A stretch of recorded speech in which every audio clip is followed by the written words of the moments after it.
serve the food that I purchased last week for Thanksgiving. By the way, the background music is DJ Shaman's mix because I already shared the link on my Facebook page, but he's rolling for Friday night. So right now, what I've done is I carved all the meat off of the turkey carcass. I'm going to flip the camera so you can see. Can I do that? Yes, I can. I can do that. Okay, so this is my fridge.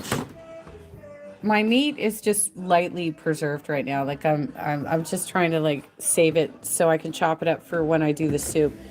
I've got radishes, tomatoes, some onions, some celery.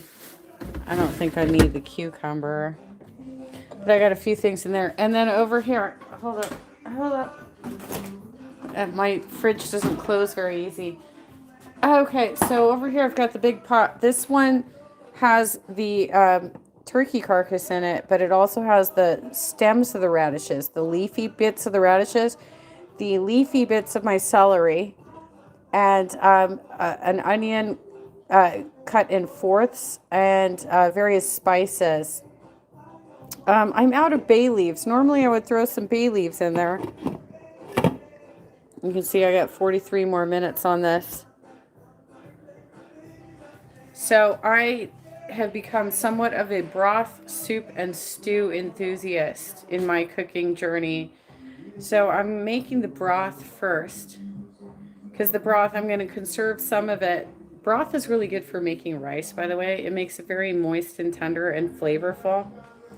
But I took actually the turkey drippings that I conserved from cooking the turkey, and I added that, but I added water because this turkey was brined.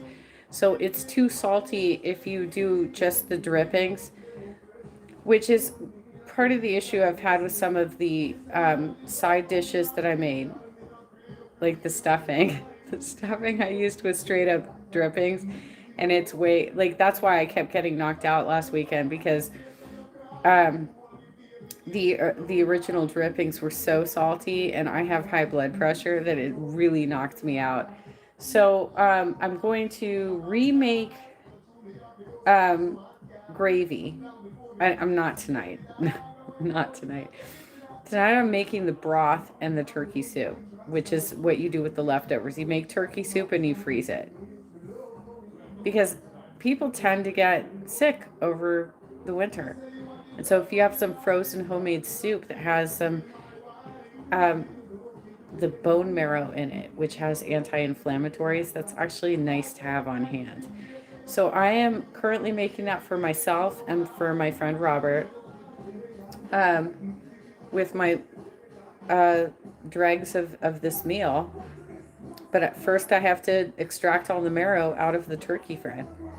And oh yeah, right. Okay, so I am also soaking beans. I'm soaking beans right now because they need to soak about as long as this broth is going to take before I can put them in a soup. Because you got to soften these bad boys up. Otherwise, they take forever to cook. I mean, it's still going to take a long time to cook, but um, it's only 6:23, so I still have time. I can get this done tonight, and then tomorrow I'm walking in Glendale again, y'all. Be sure to join my home cooking group on Facebook.